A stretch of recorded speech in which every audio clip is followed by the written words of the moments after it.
Hey everyone, welcome back to my channel. I hope you're all doing well, and it's been a while since you've seen my face.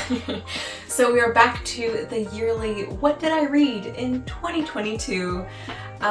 This video will be significantly shorter than it was last year, because last year I managed to read I think it was a total of 36 books, which is wild.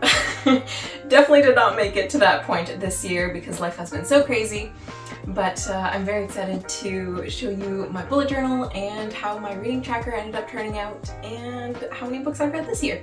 Just a little warning before we head into it. I will be mentioning some broad themes that are seen within the books. I'm going to try to keep it as spoiler-free as possible, but there will still be hints of some events that happened within the next couple books, the main big broad themes. So if you want to stay completely 100% ignorant and spoiler-free, you can just mute the rest of the video and give me the watch time regardless. Or you can hang along with me regardless. So yeah, I will be mentioning the broad themes seen within the next couple books, and my ratings and whether I recommend them or not, and if they were overrated, and I think it'll be a fun one. Go get a cozy sweater on, grab yourself a beverage of your choice, and let's see what I read in 2022. So within my bujo, you saw when I did my 2022 setup, I, as always, leave a spread as my reading tracker, and it's relatively empty this year. Life has been really crazy this year, and I haven't had as much time or necessarily motivation to read as much as I did last year, but there are some definitely interesting picks this year that I have read, and I'm excited to share them with you. So, starting in February, which is when I finished my first book of the year, February 11th specifically, I was doing a reread of the We Hunt the Flame series because I had just gotten the second book for Christmas from my best friend. So I reread the first one. As usual, like I did last year, I very much enjoyed it. It was a very good book. Definitely a different writing style than I am used to. And of course also environment and stuff like that. It's very much like Arabic, Middle Eastern setting, and it's very interesting to actually explore because I'm so used to the regular medieval European or American setting for books, or completely just a mix of a bunch of different things. So it was interesting to explore that type of theme, and continuing on into the second book, which I finished May 27th, definitely much enjoyed We Free the Stars a lot more than so I preferred the sequel over the first book.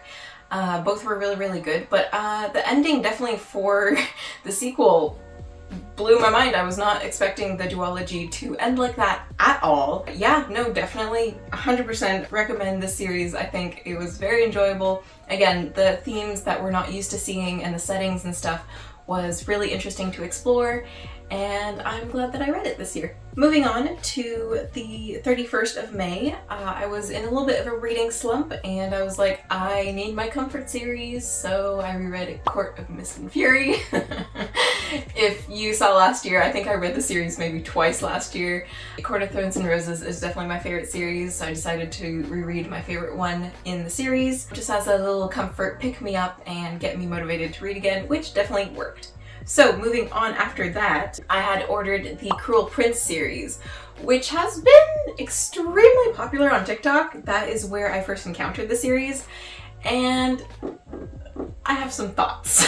Anyways, I finished the Cruel Prince on June 7th, and alright, I have some feelings that people are gonna come for me when I say this, but I think it's kind of overrated. Not gonna lie. Definitely did not expect the themes at all. I was expecting something along the lines of ACOTAR, where there's a lot of adventure and stuff like that, but it turned out to be entirely just court politics, which is interesting to some, but for me is not really my cup of tea. It's still enjoyable regardless, but I felt that the writing was very basic as well. Overall, if you want a short read, because the books are relatively small, then it's good for a short read if you want something that's kind of eventful, but I don't know, it wasn't really my cup of tea, and I definitely thought it was overrated. It was definitely an interesting progression to see the rise and fall of power and the kind of how the relationships blossomed between some characters and then fell between some characters. So again, it's very heavily set on court politics, fake court politics and stuff. So yeah, I don't know, it wasn't really my cup of tea, but I'm glad I read it anyways in order to start expanding my genres a little bit more. So I'm not mad about it, but it's definitely not part of my top 10. Out of 10, I'd probably rate this one a maybe 4 out of 10, 5 out of 10, compared to my usual books that I like reading. So yeah. Moving on, after I finished The Cruel Prince, I needed another little bit of a pick-me-up. So I read the following book in one of my honestly climbing favorite series that I had started reading last year that I just completely fell in love with, which is the series of A Touch of Darkness. Now, okay, the first book I remember reading was very, as I had mentioned last year, the writing was very inexperienced type of style, and it felt like reading a really high quality fan fiction, if that makes any sense. Anyways, so it's coming out with a bunch of more books, and the one that I finished on June 11th was A Game of Fate. When I tell you I finished this book within 3 days, it was so good. So actually, A Game of Fate is one of the, I guess, side series of the point of view of Hades instead of Persephone. If you didn't know, A Touch of Darkness series is a Persephone and Hades retelling in a modern setting. I am a Greek mythology nerd, so I absolutely fell in love with this. Usually I'm not much of a person that really enjoys modern setting series, but if done correctly, they are amazing. So this is one of them that really hit the spot for me. And A Game of Fate, which was from Hades' POV, you just got so much more intel of like what was going on behind the scenes. Because the main series, like A Touch of Whatever, is usually from Persephone's point of view. So the fact that we were able to see from Hades' point of view and everything he was doing in the background, wow, amazing. Anyways, thoroughly enjoyed it. And I cannot wait for more books to come out for the series very, very soon. 10 out of 10 recommend. And the next book that I finished on June 25th was The Wicked King, which is the second book to the Cruel Prince series. And again, as I said before, I think this series is a little bit overrated for my taste personally. This one was this is out of the three, out of the trilogy, the second one is one of my least favorites. It was, I think, really just all about tying up loose ends and like connecting threads that apparently were supposed to be connected. Again, the rise and fall of power and stuff, and again, just a lot of court politics. It's not really my style, but I read the entire series anyways. So the next book that I read after that was the final book in the Folk of the Air series. I think that is what it's called, which I finished on July 14th. So my overall thoughts for this series, as I said, a little bit overrated. 4.5 out of 10 for me. It was interesting. The ending was... okay, so the Queen of Nothing, right?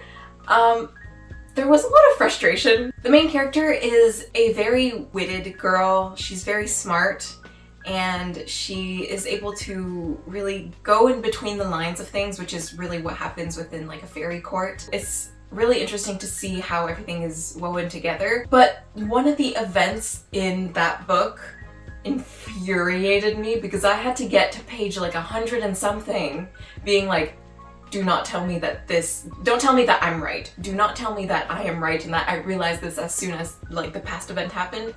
Turns out I was right. So there was a lot of frustration because I was like, how can you be that dumb? So it was a little bit frustrating to see like what is supposed to be a very like smart and witted character do something a little bit dumb like that, and it ended up being okay, but it was still a little bit frustrating. So that's why the series is not as highly rated for me, but I'm sure that Holly Black has a lot in store for us in her next coming series or standalones, so I'm definitely willing to give her another try. Moving on from the Folk of the Air series, July 22nd I finished... oh! This is one of my highlights for this year, absolutely. Okay, so July 22nd, I finished Daughter of the Pirate King. This series, okay, it's a duology, a 15 out of 10. 15 out of 10 right away. This is one of the first pirate series that I've ever read, or pirate based stories, I suppose. So I always grew up with Pirates of the Caribbean since I was a young child, and I've always like appreciated like the aesthetic of pirates and all, especially for like Dungeons and Dragons and things like that. And I was like, oh, like I've heard a lot about Daughter of the Pirate King. Again, was brought up on TikTok. Thank you, Book Talk, for all these great recommendations. And I was like, okay, well, it's on sale on Amazon. Let me just purchase one of these, and it came in an order. And when I tell you, this is one of the best books I've ever read in terms of like that thrill of adventure and mystery and magic and things like that. It definitely gave me A Court of Thorns and Roses vibes of like that feeling of, oh my god, what's gonna happen next? What is this adventure? What is this quest? And what is this prophecy? So things like that really, like, it's definitely one of my comfort reads.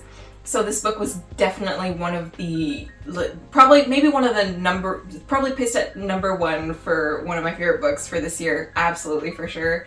I just thoroughly enjoyed this book, and I think I enjoyed it even more because I had just read a series, the Folk of the Air series, which was not really my style.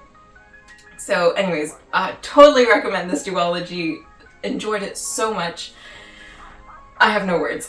And then on August 16th is when I finished the second book in the duology of Daughter of the Pirate King, which is Daughter of the Siren Queen. Again, just I love this series. It turned out to be a really, really good, quick, thrilling read.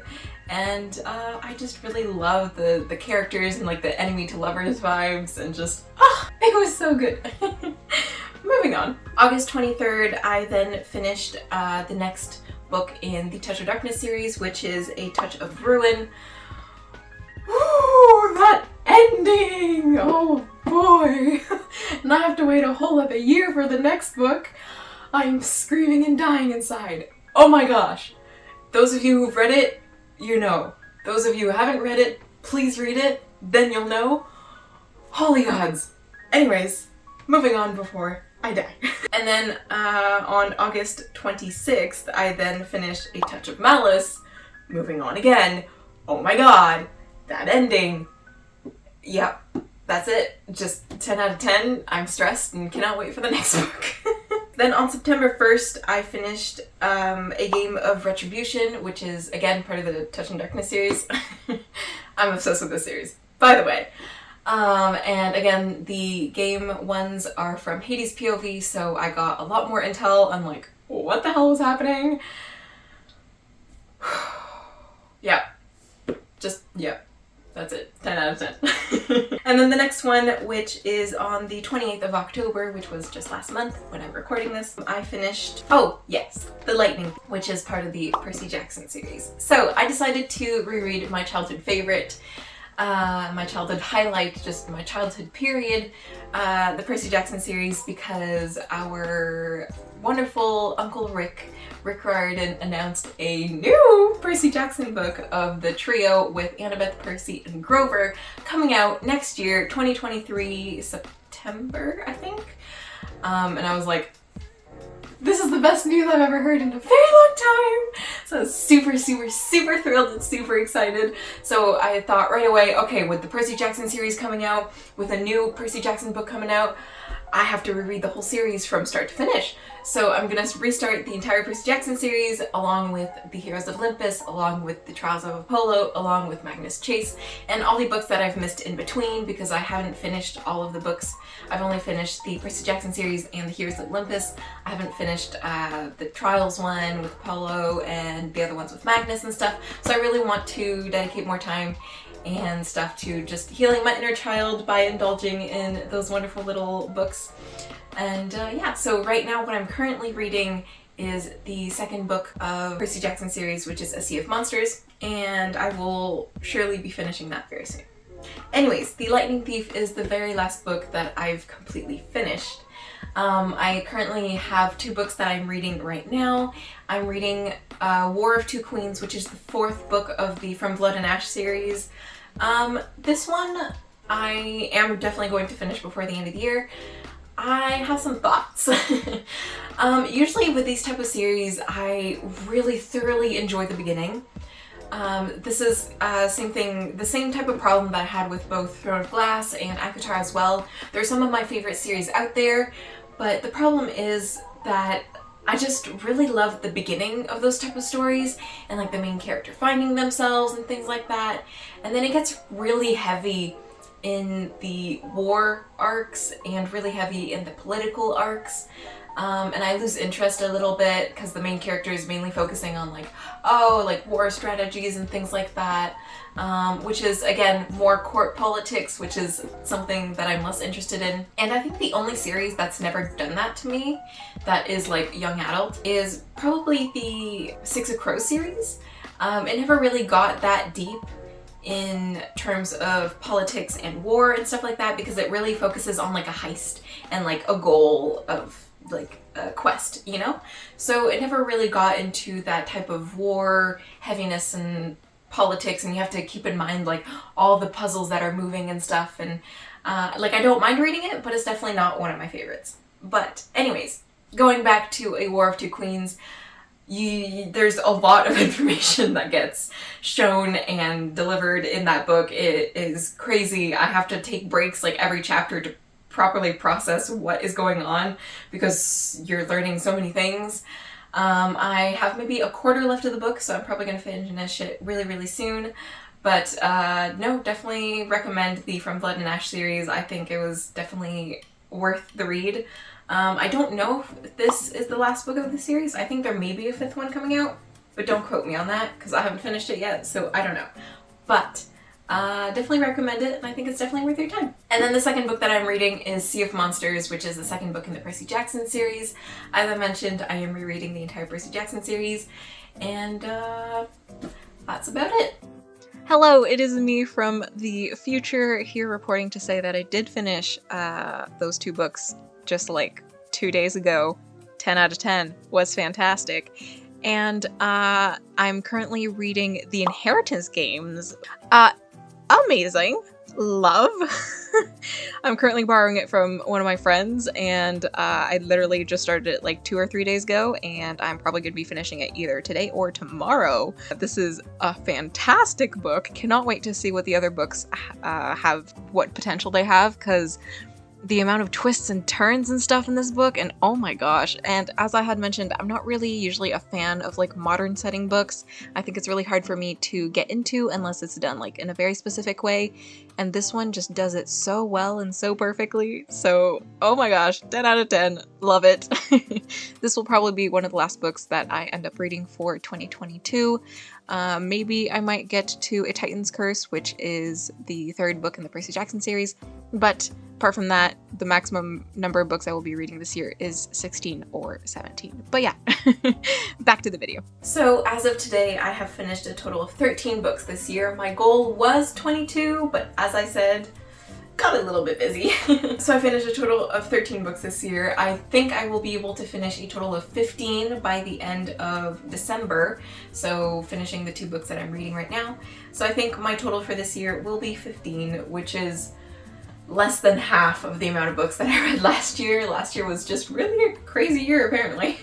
Definitely some ups and downs for the reading types this year, and I think it was pretty interesting. And then I have this little section that was called Things to Check Out that I ended up filling up this year, and there are some comics that I would like to mention. I've been reading a lot of comics and stuff like that, and Webtoons and things like that, so I just wanted to mention them because I think they're definitely worth mentioning because they're some of my favorites. For the first one is actually a manga, and there is one season of the anime that is out. I doubt we're ever gonna get any more, which is very sad, but I've been keeping up with the manga and holy moly, things have been crazy. This is one of my favorite series ever. It's definitely my favorite anime out there, and it is Yona of the Dawn. Yona of the Dawn has such a special place in my heart, and I thoroughly recommend it. It is so, so good. It's like historical romance with fantasy and like a prophecy, and just, it just ticks all of the boxes, you know? It's great. Slow burn, so good. 10 out of 10. And then another thing that came out this year on Webtoon and also came out as a K-drama is A Business Proposal. I thoroughly enjoyed the comic, but I thoroughly enjoyed the comic for this one, and as soon as it came out as a K-drama, I was like, oh my gosh, perfect timing because I had just finished it. So I was able to watch the series and it was so good. So good. I thoroughly enjoyed it. And now the next two are Webtoons, and the first one is Beginning After the End. Where do I even start with this one? This one was absolutely wild. It is still coming out with new episodes weekly, and just wow. It's just absolutely crazy, and wow. I don't even know where to start. So the main concept of this one is that a boy was reborn, but his soul wasn't reset, as I guess you could say. So he still had his memories and his experience and intelligence from his past life. And he grows up from a baby. You see the whole progression from a baby to an adult. And it is just crazy to see the fantasy and stuff, quest that happens, and it's just, wow. It is such an amazing series and I thoroughly recommend it. I just did a terrible job summarizing kind of like what type it is, but go look it up. I definitely recommend. I love it. And lastly, this is definitely one of my highlights for this year as well, Castle Swimmer. This is one of the cutest comics I've ever read, and season 2 is coming out now, I believe. So this is just, it's such a cute comic, and it's just, I can't even speak properly. It means so much to me. I think it is so cute. And the artist and author creator is such a sweetheart as well. So please go and support them. They're really amazing. And the whole story for this comic is just really cute and definitely worth your time and definitely worth a read. So I hope you enjoy it as well. Anyways, that pretty much summarizes what I read and what media, I guess you could say, that I consumed this year. Definitely know if you've read some of the things that I've mentioned or watched some of the things that I mentioned. I would love to know. And definitely leave me some recommendations for next year. I will always take some more book recommendations. I definitely want to try and expand my genres that I usually delve into, so leave me some of your favorite recommendations that you usually give out to others. And again, maybe also for comics and webtoons and other things like that, I would love to know, and I would love to add them to my very long list of to be read. But yeah, thank you so much for watching. I hope you guys enjoyed this little yearly summary, and I'll see you guys all very soon. Bye guys!